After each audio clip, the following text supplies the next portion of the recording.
we can see many examples where the policy isn't even being applied equally to all content creators. Some are allowed to earn revenue through advertising on subjects YouTube claims are controversial or sensitive. On September 20th, the president told Americans watching on television that the terrorists had targeted America, quote, because we love freedom and they hate freedom.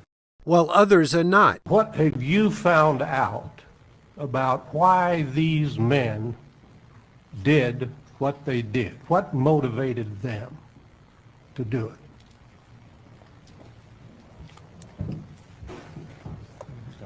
I believe they feel a sense of outrage against the United States. They identify with the Palestinian problem. They identify with people who oppose repressive regimes.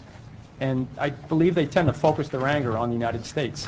There is a serious concern that this policy change is being exploited to financially disincentivize reporters on YouTube from reporting on things which some don't want reported. YouTube says when determining if a video is suitable for advertising, they not only rely on sophisticated technology, but, quote, we also depend on our user community to flag inappropriate videos to us for our review. And now it appears that special interests can abuse this system by coordinating attacks in order to financially harm YouTube channels reporting things they disapprove of. What we are petitioning for is simply the very same right to support our work with advertising revenue as the network TV news shows do. Depriving reporters on YouTube of that same opportunity is destroying the promise YouTube once held for truly independent journalism. Without the same kind of revenue-generating opportunities as network news, journalists trying to report independently suffer an enormous disadvantage, and many simply cannot afford to continue operating as they had. This change is effectively economic censorship imposing political censorship.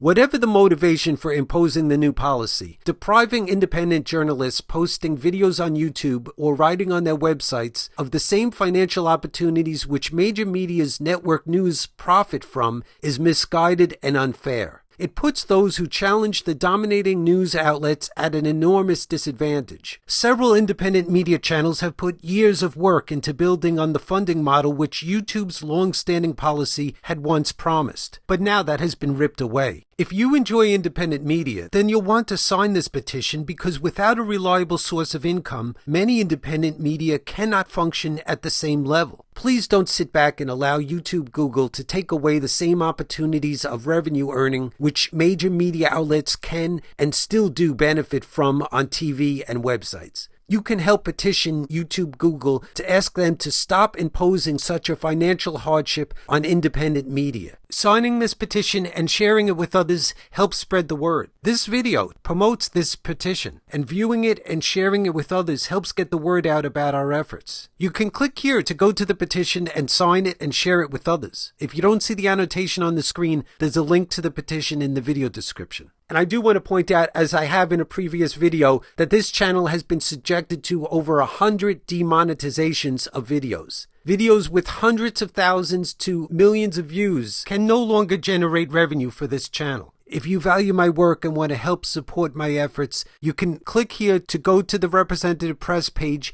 and there you'll see a donation button. You can choose to donate a one-time donation or a monthly donation. And thank you to those who have done so. After years of building on this financial model, pulling the rug out from under the Representative Press channel is a prime example of the damage done by YouTube's new policy. So if you want to help keep me afloat, please click on this annotation. If you don't see an annotation, there's a link to the website in the video description. There are many people that value my work. For example, Media Lens tweeted this video saying it shows a good example of media distortion. Several people have told me that Representative Press is their most valued channel on YouTube.